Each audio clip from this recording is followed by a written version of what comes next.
Hello बच्चों, आज आपका फिर से स्वागत है मेरे यूट्यूब चैनल में। आज हम फिर से कक्षा 7 की जो उड़ान की कार्य पुस्तिका है उसमें हम गणित का पाठ 3 करेंगे, बीज गणित की ओर। तो चलिए शुरू करते हैं। बूझो संख्या। रजत और साक्षी किसी सोची गई संख्या के बारे में संकेत लिखकर संख्या का अनुमान लगाने का खेल खेल रहे थे। मतलब एक बच्चा सोचेगा और दूसरा उसका अनुमान लगाए कि उसने क्या सोचा है। दोनों एक दूसरे द्वारा सोची गई संख्याओं का पता लगाने की कोशिश कर रहे थे। क्या आप भी उनके द्वारा सोची गई वस्तु संख्याओं का पता लगा सकते हो। यह 80 के आधे से छोटा है, तो 80 का आधा हुआ 40, 40 से छोटा है। यह 3/2 से बड़ा है, तो 3/2 से मतलब 30, 3/2 30 होता है, इससे बड़ा है। और 4/2 से कम है, मतलब 40 से तो छोटा है और 30 से बड़ा है। दहाई का अंक इकाई के अंक से 2 कम है, तो दहाई का अंक माना इकाई का अंक मान लेते हैं x और दहाई का अंक x घटा 2 मान लेते हैं। तो संख्या के दोनों का अंकों का योग 8 है। तो संख्या का पहला अंक x है, दूसरा अंक x घटा 2 है, इन दोनों का जोड़ 8 है।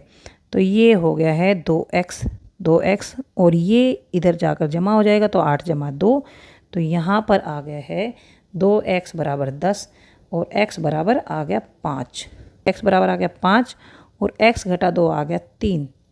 तो ये देखिए x तो है इकाई का अंक और दहाई का अंक आ गया 3, तो इसका मतलब 3 तो दहाई का अंक और इकाई का अंक 5 है, तो संख्या आ गई 35। यह 80 के आधे से छोटा है और 3/2 से बड़ा और 4/2 से कम। दहाई का अंक इकाई के अंक से 2 ज़्यादा है। संख्या के अंकों का योग 4 है। तो अब फिर से निकालेंगे हम।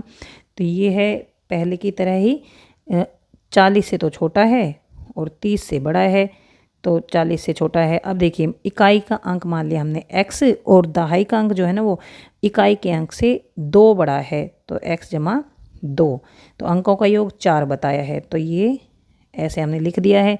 तो ये दोनों हो गए 2x लिख दिए और जमा का निशान यहाँ पर, और ये 2 बराबर 4, तो 2x बराबर 4 घटा 2 और 2x बराबर 2 और x बराबर 1 आ गया है। तो x बराबर तो 1 आ गया है और जो दहाई का अंक है वो x जमा में 2 है, तो इसका मतलब ये आ गया 3। यहाँ पर x बराबर 1 आ गया है और दहाई इसमें 2 जोड़ देंगे दहाई के लिए, तो ये आ गया 3। तो इसकी जो संख्या आई है वो 31, क्योंकि इकाई का अंक 1 और दहाई का अंक 3 है, तो 31 इसकी संख्या आ गई। आप भी इस प्रकार पहेलियाँ बनाएं और अपने सहपाठी के साथ खेलें। कमल, मेरे पास कुछ पेन हैं, दीपक के पास मेरे से 2 कम हैं। तो क्या तुम अनुमान लगा सकते हो कि दीपक और मेरे पास कितने पेन हैं? तो ये वैभव जो बोलता है कि मेरे पास कुछ पेन हैं और दीपक के पास मेरे से 2 कम है। तो माना वैभव के पास पेन है x, दीपक के पास उससे 2 कम है, तो x घटा 2, और दोनों के पास इन दोनों को हम जोड़ देंगे। और ये कहता है कि दीपक और मेरे पास कितने पेन हैं, तो दीपक और इसके पास दोनों के पास इतने पेन हैं। अब तो यहाँ पर हम मान लेते हैं कि वैभव के पास 7 पेन हैं। माना मतलब मान लेते हैं हम यहाँ पर कि वैभव के पास 7 पेन हैं, तो दीपक के पास हो गए उसे 2 कम, तो 5 पेन हो गए। और कुल पेन कितने हो गए? 7 जमा 5, तो 12 हो गए। अब मान लीजिए मैं वैभव के पास 7 पेन हैं, दीपक के पास 5 होंगे, तो कुल ये होंगे। वैभव के पास मान लो 9 हैं, दीपक के पास 7 होंगे, तो ये 16 होंगे। तो इस तरह से हमने ये एग्जाम्पल्स भी लिख दिए हैं। यदि हम मान लें कि वैभव के पास 3 पेन है और दीपक के पास कितने पेन होंगे? मान लीजिए वैभव के पास 3 पेन हैं, तो दीपक के पास जो है पेन उससे 2 कम होंगे, तो 1 होगा। तो यहाँ पर ये जो 3 है ये इसके लिख रखे हैं हमने, इसके वैभव के पास। इसी तरह से वैभव के पास अगर 4 पेन हैं तो दीपक के पास उससे 2 कम होंगे, तो ये हमने लिख दिया कि वैभव के पास 3 और दीपक के पास 1, ये वैभव के पास 4 और दीपक के पास 2। इसी प्रकार वैभव के पास पेन 5 हैं और दीपक के पास उससे 2 कम होंगे। इसी तरह अगर इसके पास 6 होंगे तो इसके पास 4 होंगे, इसके पास 7 होंगे तो 5 होंगे, इसके पास अगर 8 होंगे तो इसके पास 6 होंगे, 9 होंगे तो 7 होंगे और 10 होंगे तो 8 होंगे। बच्चों, यदि वैभव के पास कुछ पेन हैं तो दीपक के पास वैभव के पेन से 2 घटा है, तो कुछ पेन है मान लो 12, मान लो वैभव के पास कुछ पेन है 12, तो दीपक के पास वैभव के पेन से 2 कम होंगे, तो 12 घटा 2। तो ये हमने मान लिए हैं, ये इसमें दिया हुआ नहीं है लेकिन मान लिए हैं। बच्चों, वैभव के पास पेनों की संख्या की जानकारी हमें नहीं है, ये अज्ञात है। मतलब वैभव के पास कितने पेन है वो हमें नहीं पता है। तो इसका मान कभी 3 आ जाता है, 4 आ जाता है, 5 या कुछ भी हो सकता है। इस अज्ञात राशियों को हम चर कहते हैं। जिनका हमें पता नहीं है उनको चर बोलते हैं। चर का मान स्थिर नहीं होता है, क्योंकि देखिए यहाँ पर इधर वैभव के पास 5 थे, इधर 6, इधर 7, इधर 8, तो इधर 9, इधर 10। तो ये तो बदल रही है संख्या, कोई फिक्स नहीं है। तो जो हमें पक्का नहीं पता है तो वो हो गया चर होते हैं, जिनका मान स्थिर नहीं होता है, उनको चर बोलते हैं। कुछ चिन्हों, संकेतों या अक्षरों से दर्शाते हैं, जैसे एक्स, वाई, जेड, पी और ओ। जब अज्ञात राशि का मान ज्ञात हो तो इन ज्ञात राशियों को अचर बोलते हैं। जब अज्ञात राशि का मान ज्ञात हो, अगर अज्ञात राशि का मान अगर हमें पता हो तो उनको अचर बोलते हैं। अगर उनका मान हमें नहीं पता तो उनको चर बोलते हैं। अगर मान नहीं पता तो चर बोलते हैं, मान पता हो तो अचर बोलते हैं। अब हम अज्ञात राशियों को किसी अक्षर या संकेत से दर्शाएंगे। जैसे माना वैभव के पास एक्स पेन है और दीपक के पास एक्स घटा 2 है। कमल, इसमें यदि मैं एक्स की बजाय कोई और अक्षर ले लूँ तो क्या ये सही होगा? हाँ, हम इसकी जगह कुछ और भी ले सकते हैं। वैभव, हाँ तुम कोई भी अक्षर ले सकते हो, वाई, जेड, यू, कुछ भी ले सकते हो। कमल, यदि तुम्हारे पास वाई पेन है तो दीपक के पास वाई घटा 2 होंगे। इसमें कमल ने इसका सामान्यकरण करके अज्ञात संख्या को एक संकेत से दर्शा दिया। अब आप भी अपने सहपाठी के साथ इस प्रकार से अज्ञात राशियों की तुलना करें। निम्न स्थितियों को अचर और चर राशि में व्यक्त करें। राधा के पास साहिल से 4 टॉफ़ी ज़्यादा हैं। दोनों के पास कितनी टॉफ़ियाँ हैं? माना साहिल के पास टॉफ़ियाँ हैं 4 और राधा के पास उसमें 4 जोड़ देंगे तो 8 टॉफ़ियाँ आ जाएंगी। क्योंकि यहाँ पर लिखा है, मान लीजिए साहिल के पास 4 टॉफ़ियाँ, तो हमने ये 4 टॉफ़ियाँ मान ली हैं। अब है गगन और आयुष कंचे खेल रहे हैं। आयुष के पास गगन से 3 कंचे कम है। दोनों के पास कितने कंचे होंगे? तो मान लीजिए गगन के पास 6 कंचे हैं। मान लीजिए गगन के पास कंचे हैं 6, आयुष के पास 6 से 3 कम है, क्योंकि यहाँ पर है 3 कंचे कम है गगन के पास। यहाँ पर आयुष के पास गगन से 3 कंचे कम है। दोनों के पास कंचे होंगे 6 जमा 6 घटा 3, और दोनों को हम 6 और 6 को जोड़ देंगे तो ये 2 6 आ गया है और घटा 3, तो इतने कंचे होंगे दोनों के पास। रीटा अपनी माताजी की से 20 वर्ष छोटी है। यदि रीटा की माता की आयु यू है तो रीटा की आयु बताओ। रीटा की माता की आयु मान लो यू वर्ष है तो रीटा की आयु उससे 20 वर्ष कम होगी। मोहन के पास रमित से 2 गुना आम है। मोहन के पास रमित से 2 गुना आम है। यदि रमित के पास 2 आम होते तो मोहन के पास कितने आम होने चाहिए? तो रमित के पास मान ली 2 आम है, मोहन के पास उससे 2 गुना है, तो यहाँ पर लिख दिया है 2 गुना 2, तो 4 आम होने चाहिए। इस आधार पर निम्न सारणी को भरो। रमित के पास आम 3, 4, 5, 8 और 100 और 500। तो मोहन के पास आम कितने हैं? इससे 2 गुना है, मतलब रमित के पास जितने आम हैं उनसे 2 गुना है। तो 3 से 2 गुना 6 आ गया, 4 से 2 गुना 8 आ गया, 5 से 2 गुना 10 आ गया, 8 का 2 गुना 16 आ गया, 100 का 2 गुना 200 आ गया, 500 का 2 गुना 1000 आ गया है। यदि मोहन के पास n आम होते तो रमित के पास आमों की संख्या कितनी होगी? तो रमित के पास इसकी आधी होगी, क्योंकि ये देखिए मोहन का 2 गुना है तो रमित का उसका आधा है। बच्चों, n गुना 2 को हम 2n लिखते हैं। गुणनफल में अचर राशि पहले और चर राशि बाद में आती है। तो ये है 8 गुना p। जैसे देखिए इसमें है अचर राशि पहले और चर राशि बाद में आती है।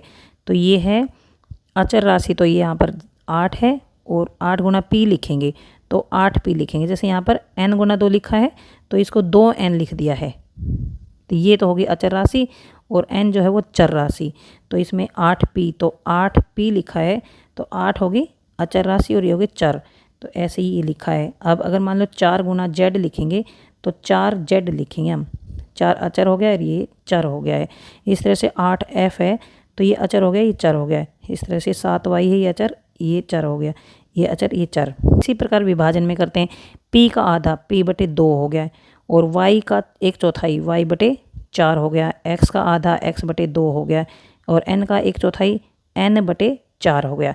यदि चर और अचर राशियों पर विभिन्न संक्रियाएं लगाएं तो बीजीय व्यंजक बनते हैं। अगर इनके ऊपर विभिन्न संक्रियाएं लगाएं, जमा, भाग, गुणा, घटा वगैरह, तो ये बीजीय व्यंजक बनते हैं।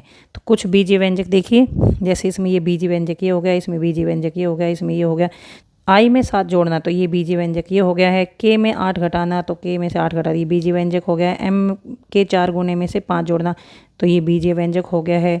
एन के आधे से 4 घटाना तो ये बीजीय व्यंजक हो गया है। एन का आधा n/2 कर दिया, इसमें 4 घटा दिए हैं। के को 3 से गुना किया और उसमें 7 जोड़ दिया तो ये बीजीय व्यंजक हो गया है। जे को 5 से गुना किया और उसमें से 9 घटा दी तो ये बीजीय व्यंजक हो गया है। अब है संख्याओं का जादू। एक संख्या लो, उसे दुगुना करो। तो मान लिया संख्या 8 है, उसको दुगुना कर लिया हमने, 16 आ गया। फिर 4 से गुना करो तो 16 गुना 4 कर दिया तो 64 आ गया। अब 64 को 8 से भाग किया तो 8 आ गया। तुम्हें क्या मिली? जो संख्या हमने शुरू की थी वही हमें मिल गई।